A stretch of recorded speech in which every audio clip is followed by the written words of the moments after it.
ክነሴት አባል ዶክተር ጸጋ መላኩ ፈንታውን መስመር ላይ አለሽ። ሰላም ጤና ይስጥልኝ ጸጋ። ጤና ይስጥልኝ አቶ አይቸው፣ እንዲሁም አድማጮች ተመልካቾች በሙሉ መልካም ሳምንት ይሁንልን። ሸቧቶ ጤና ይስጥልኝ። መልካም ሳምንት ይሁንልሽ። እንደው ወደ ኖርማል ወይም ወደ ተለመደው ቃለ መጠይቃችን ከማለፋችን በፊት ምናልባት አዳምጠሽ ከሆነ አቶ ባይነሳይ መኳንንት የሰሩት ስራ በድሮ ጊዜ ወደዚህ ከመጣታችን በፊት በተለይ ሸዋዳ በተሰኘው በየዳ ጃናሞራ ጠለምት በተሰኘ ቦታው ላይ የተዘዋወሩ እኛን ኢትዮጵያውያንን ዝርዝር ሲመዘገቡ የነበሩ ሰውዬ ናቸው። እንደው የምትዩ ካለች በዚህ ዙሪያ በእርግጥ አንቺ የምታውቂው ነገር ይኖራል። በመጀመሪያ አላዳመጥኩም ቃለ ምልልሳችሁን። ነገር ግን አቶ ባይነሳይ መኳንንት በእውነት ብዙ ስራ ያከናወኑ ናቸው። ሌላው በዚህ አጋጣሚ ላመሰግን ወደው እንዲህ አይነት ሰዎችን ማምጣታችሁን ነው። እንዲህ አይነት ሰዎችን ማቅረብ ያስፈልጋል። በተለይ ለህብረተሰቡ በማንኛውም በኩል ከፍተኛ አስተዋጽኦ ያደረገው ወገናችን መረሳት የለበትም። ብዙውን ጊዜ ያሁኑ የቅርብ ጊዜው ቦታ ያዘና አፍ ያለው ያግባሽ እንደሚባለው አፍ ያላቸው ቦታውን ይዙና ብዙ የሰሩ ሰዎች እየተረሱ ነው። ስለዚህ ይህን በማድረጋችሁ ምስጋና ይከፍ ያለ ነው። የህዝብ ቆጠራን በተመለከተ የኢትዮጵያ ቤተ እስራኤሎች ወይም ቤተ እስራኤሎች ምዝገባ የተካሄደው 3-4 ጊዜ ነው በኢትዮጵያ በነበርንበት ጊዜ። ከዛ መካከል አንዱ የመጀመሪያው እኛ አልተወለድንም አቶ አይቸው የተካሄደ ምዝገባ አለ። ከዛ በኋላ ቀጥሎ በኦርት ድርጅት አማካኝነት እየተላኩ ብዙ መዝገብ ያካሄዱ ሰዎች አሉ። ከዛ በኋላ ደግሞ እኛ ከተወለድን በኋላ ምዝገባ ሆነና ይሄ መዝገብ በሙሉ በማንኛውም ተቋማት ውስጥ ይገኛል። ትልቁ መረጃ ነው። ቤተ እስራኤሎች በየትኛው አካባቢ ነበርነ ቁጥራችን አለ።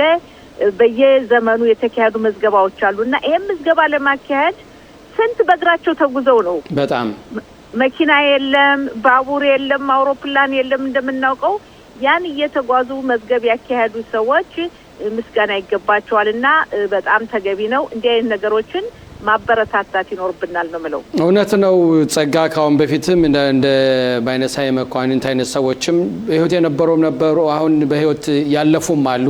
እያመለጡን ነው፣ እየሄዱን ነው። እነሱን ሳንሰማቸው ነው። አሁን በዚህ አጋጣሚ እኛ የምንለው በዚህ አጋጣሚ በእንደዛ አይነት ስራ በተለያየ መልክ ዘርፍ ቤተሰብን፣ ሀገርን፣ ማህበረሰባችን ሲያገለግሉ የነበሩ ከፍተኛ አስተዋጽኦ የከፈል በእውነት እኛ እንፈልጋቸዋለን። ወደ ጣቢያችን ቢደውሉ ልናነጋግራቸው ካሉበት ቦታ ድረስ ሄደንም እንደው መምጣት ባይችሉም ቀርጸን ለህዝብ ፊት እንዲቀርቡና ህዝብ ስራቸውን እንዲያውቅላቸው እናደርጋለን። እግዚአብሔር ይስጥልኝ። አመሰግናለሁ ጸጋ። ወደ ፖለቲካው እንሂድና እንዴት ነው ሊኩድ ፓርቲ ወደ ምርጫ እየደረሰን ነው? እስካሁን ድረስ ፕራይመሪዝ ምርጫ ወይም ውስጣዊ ምርጫ ይኖራል አይኖርም የሚለው ሁኔታ ምን ደረጃ ላይ ደርሷል? እንግዲህ ምርጫው እየቀረበ ነው። እንግዲህ ከ3 ቀን በኋላ ሮብ እኩለ ሌሊት ላይ ክነሴት ይበተናል። ያ ማለት ክነሴት ይበተናል ስንል አዳዲስ ህግጋቶችን መደንገግ አንችልም በስምምነት ካልሆነ በስተቀር። የሚቀረው ከዛ በኋላ እንግዲህ 90 ቀን ነው የሚቀረው ለምርጫ መዘጋጀት ያስፈልጋል።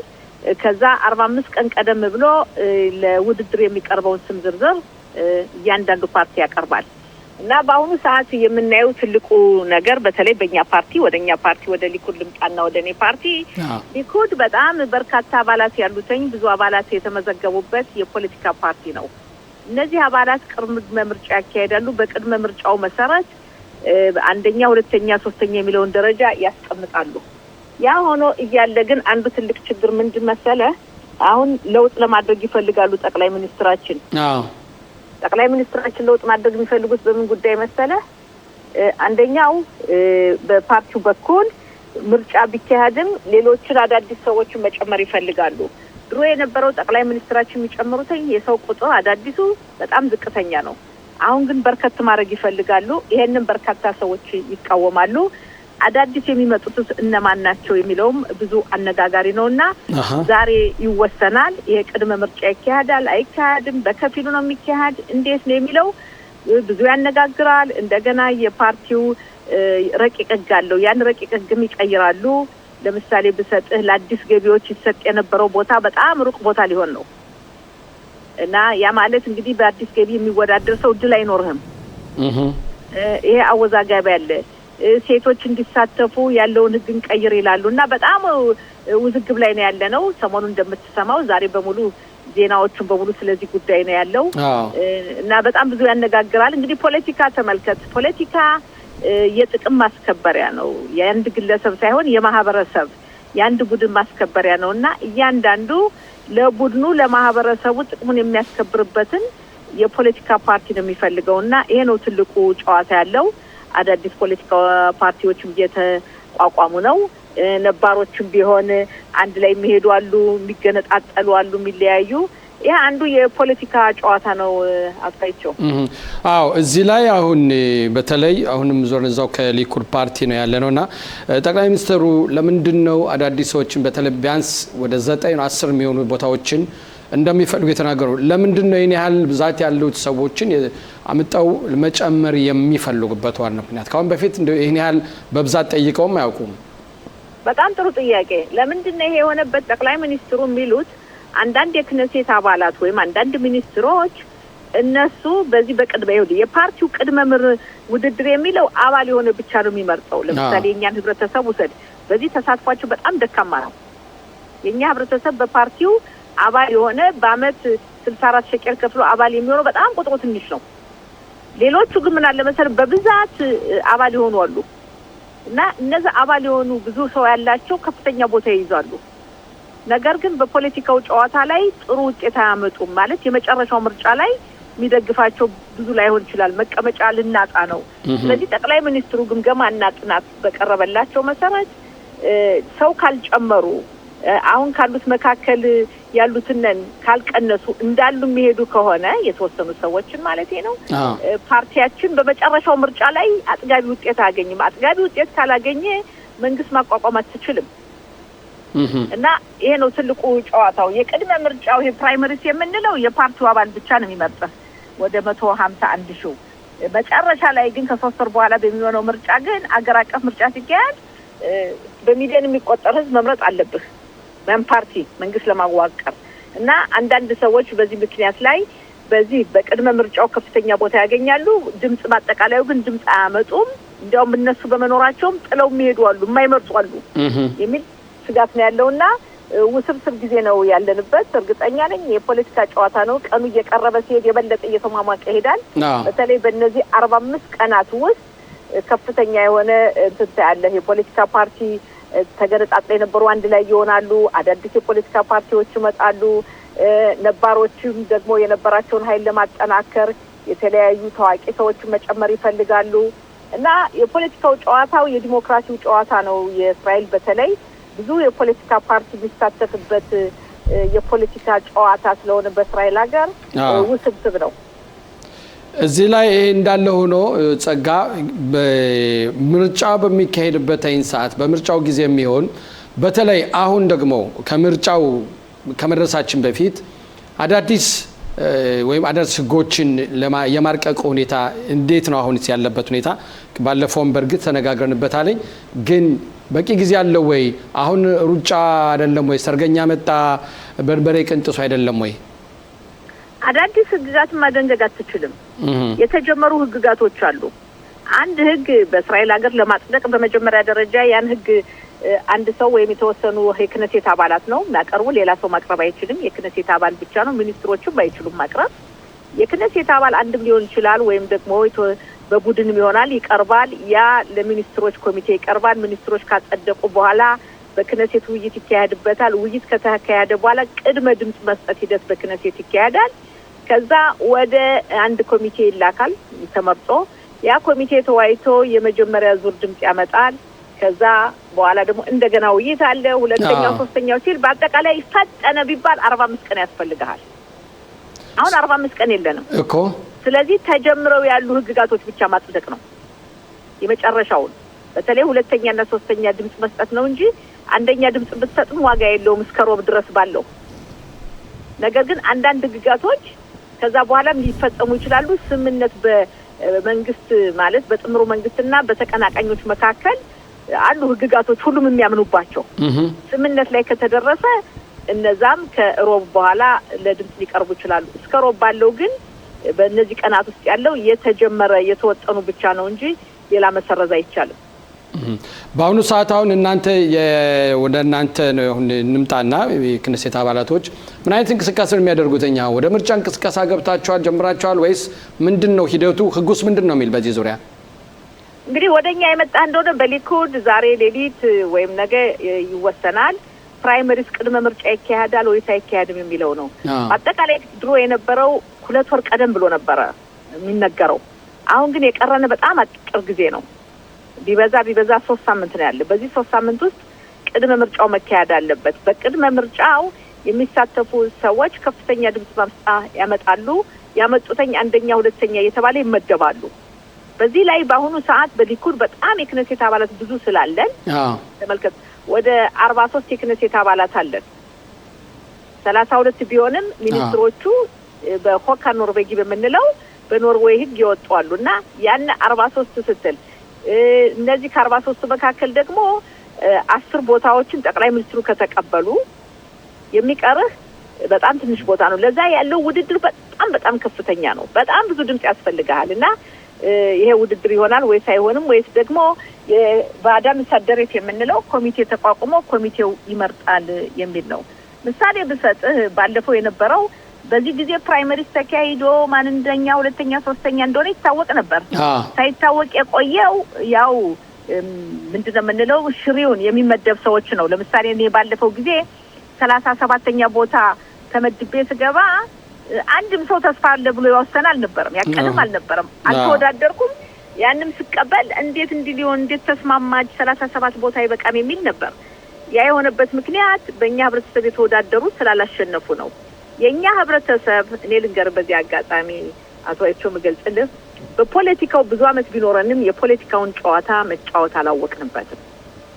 በአንድ በተለይ እንደ ሊኩድ አይነት ትልቅ የፖለቲካ ፓርቲ አባል ካልሆን አባል የሚሆንልህ ሰው በብዛት ከሌለ መመረጥ አትችልም። እስካሁን ድረስ የኛ ህብረተሰብ የገባ ነው እንዲሁ እየተመደብን ነው እንጂ ተወዳድረን አይደለም። እና ይሄ በጣም አስቸጋሪ ነው። ማንኛውም ብትወስድ የኛ ህብረተሰብ በክኔሴት የገባ በሙሉ ተመድቦ እንጂ ተወዳድር አይደለም። ተወዳድረ ደግሞ የማትገባ ከሆነ ጥሩ ቦታ ላይ ስለማታገኝ በምርጫው ቦታ የለህም። እና ይሄ ነው ያለው። በአጠቃላይ ውስብስብ ነው። የዚህ አመት ምርጫ ከሌሎች ካሁን በፊት ከነበረው በጣም የተለየ ይሆናል ተብሎ ነው የሚጠበቀው። አንዳንዶቹ ሲናገሩ በእስራኤል ታሪክ ተሰምቶ ታይቶ የማይታወቅ የፖለቲካ ምርጫ ነው የሚሆነው። ምክንያቱም ጥቅምት 7 ቀን 2023 ዓመተ ምህረት የነበረው እልቂት የሐማስ ሽብር ፈጣሪ ድርጅት የፈጸመው ከዛም የኢራን ጦርነትን በል ሌሎችም በእኛ በኩልም የተወሰዱ እርምጃዎች የእስራኤል ጠላት የሆኑ ሽብር ፈጣሪ መሪዎች መደምሰስ በአጠቃላይ ይሄ ትልቅ ቦታ የሚሰጠው ነው። ህዝቡም እንደምታየው ከሁለት ተከፋፍሎ ነው ያለው እና በጣም እኔ ልንገር እንግዲህ 3 አመት ተኩል እየሆነኝ ነው ክኔሴት እስከምንጨርስ ድረስ 4 አመት በለው። በዚህ ጊዜ ውስጥ የሰራሁት ስራ አልቅሶ መሄድ አለ። ምን ልበልህ ብዙ ወደ ጦርነት ዙሪያ ነው። ህግጋቱ የክኔሴቱ ህግጋት በሙሉ የወታደሮች የቆሰሉት ሚሊዮን ተጣባቂ ውትድርና ሄዱት የሞቱ ቤተሰቦች የተጠለፉ ቤተሰቦች ከጋብቻ በፊት ተጫጭተው ሊዳሩ ሲሉ ሞታል ወታደር እነዛ የሴቶቹ መብታቸው ምንድነው ህግ ማጽደቅ አለበት። በዚህ ዙሪያ ነው ብዙ ስራ በጣም ሌት ተቀን የነበረው። በዛ ላይ ተጨማሪ ደግሞ አትርሳ የብዙዎቻችን ልጆቻችንም ወታደሮች ናቸው። እውነት ነው። አስተዋጊ ትሆናለህ። እኔ በዛ ጊዜ ልጅ ተዋጊ ነው። ያ ሁሉ መጠበቅ አለብህ። እንቅልፍ የለህም። ያ ሁሉ ከዛ በተጨማሪ እግዚአብሔር ይመስገን በጣም አመሰግናለሁ ብዙ ነገሮችንም አከናወን ችያለሁ። ብዙ ነገሮችን ያም ሆኖ በእኛ ህብረተሰብ ዙሪያ ሁሉም ባላሳካም ብዙ ነገሮችን ምሳሌ ሁሉም ሰው የሚያውቀው የታዳጊ ልጆች የፖሊስ ፋይል እንዲዘጋ መሆኑ አፖትሮፖስ ላዛውንቶችም ለአካል ጉዳተኞች መብት እንዲሰጣቸው ለተወካዩ የሚለውን ውሰድ። በሶሮካ ሆስፒታል በኮንትራተኛ እያሰሩ ሲበድሏቸው የነበሩ ወገኖቻችን በል በህብራት ኻሽማልም እንደዚሁ በተመሳሳይ ሁኔታ በጡትና በማህፀን ነቀርሳ የሚጎዱት አስቀድሞ ምርመራ እንዲካሄድ የሚለው ውድ የሆነው ምርመራ እንዲፈቀድ በእኛ ህብረተሰብ በል በጣም ብዙ እንቅስቃሴዎችን ማድረግ ችያለሁ። ያም ሆኖ ምልህ ጦርነት ቢሆንም ብዙ ነገሮችን ለመስራት ችያለሁ። የስራው ሁኔታ በጣም ከባድ ነው። በጣም ብዙ ነው። በተለይ ደግሞ ጦርነቱ ብዙ ነገሮችን ወደዛ እንድንወስድ አድርጓል። እንግዲህ አገር ከሌለ ሰላም ከሌለ የምትፈልገው ማከናወን አትችልም። እውነት ነው። መጀመሪያ ቅድሚያ ሰላም ነው የሚሰጠው፣ ቅድሚያ ለሀገር ነው የሚሰጠው። ያው አገር ሲኖር ነው ሁሉም ነገር ማድረግ የምንችለው። ለዚህ ነው በህብረተሰባችን ዘንድ አሁን አዳዲስ ፓርቲዎች ብቅ እያሉ ነው። ምን ያህል በአሁኑ ሰዓት አዲስ ፓርቲ አቋቁሞ ወደ ምርጫ መምጣት ምን ያህል አዋጭ ሊሆን ይችላል? ተመልከት እንግዲህ በዲሞክራሲ ሀገር መሳተፍ የሚፈልግን ሰው ማበረታታት ያስፈልጋል። መሳተፍ ተገቢ ነው። ነገር ግን በምትሳተፍበት ሰዓት ውጤት ማግኘት እችላለሁ የሚለው ያስፈልጋል። ውጤት ድምጽ አገኛለሁ ወይ? ለምሳሌ አንድ ፓርቲ አቋቁመበት የምትሄድበት ሰዓት የመጀመሪያውን ድምጽ ለማግኘትና ለመግባት 4 መቀመጫ ወንበር ያስፈልጋል። አሁን ኻሲማ የምንለውን ያንን ካላገኘ መግባት አትችልም። እንደገና አዲስ ፖለቲካ አቋቁመህ ስትል በጣም የብዙ ገንዘቦች ጠይቀሃል። ብድር ልትቀበል ትችላለህ። ነገር ግን ካልተሳካልህ 4 ሰው የመጀመሪያውን መግቢያም ካላመጣህ እዳው የምትመልሰው አንተ ነህ። ገንዘቡን ካላገባህ ሰው ካልገባ ገንዘቡን መመለስ አለብህ እና ይሄ ሁሉ ማጤን ያስፈልጋል። በአሁኑ ሰዓት ይሄን 4 ሰው ለማስገባት የመጀመሪያውን ለማዘጋጀት አንደኛ በፓርቲ ስትመዘገብ ገንዘቦች አለው። ዝም ብለህ አይደለም የምትመዘገበው፣ ለእንቅስቃሴ ገንዘቦች አለው። በጣም ብዙ ገንዘብ ነው የሚያስፈልገው። ትንሽ አይደለም። በሺ የሚቆጠር 1000፣ 2000፣ 3000 የምትለው አይደለም። በ100,000 ከዛም በላይ የሆነ ገንዘብ ልታወጣ ትችላለህ። ለምርጫው እንቅስቃሴም አለ፣ ለመመዝገቡም አለና ይሄንን ማጤን ያስፈልጋል። ይሄን ሆኖ ይሳካልኛል የሚል ሰው ካለ 4 መቀመጫንን ማስገባት ይችላል የሚል ሰው ካለ በቂ ነው። ነገር ግን በእኛ ህብረተሰብ የቁጥራችን ሁኔታ ዝቅተኛ ስለሆነ 4 ሰውን ማስገባት የሚያስችል አቅም ፓርቲው የለንም። ቁጥራችን በጣም አነስተኛ ነው። ሁላችንም እንኳን ብንመርጥ ያን ያክል ማስገባት አንድ ፓርቲ አቋቁመን አንችልም። ለዛ ነው በተለያየ ፓርቲ ስንገባ መግባት የምንችለው። የሚገርምህ አቶ አይቸው እርግጠኛ ነኝ አንተ ታውቃለህ፣ ሌሎችም ድሩዚዎችን ወሰድ። ድሩዚዎችንም ብትወስድ ቁጥራቸው ተመጣጣኝ ነው ከኛ ጋር። እንደውም እነሱ ትንሽ ያንሳሉ። እነሱም ቢሆን አንድ ፓርቲ አቋቁሞ አይሄዱም። በየፓርቲው ነው የሚገቡት። በየፓርቲው በየሚፍላጋው ካልገባህ ማስገባት አይችልም። ለምን? ቁጥራቸው ዝቅተኛ ስለሆነ። የኛም እንደዛው ነውና ራስን ችሎ አቋቁሞ መሄድ ካሁን በፊትም የሞከሩ ነበሩ፣ አልተሳካላቸውም። እውነት ነው።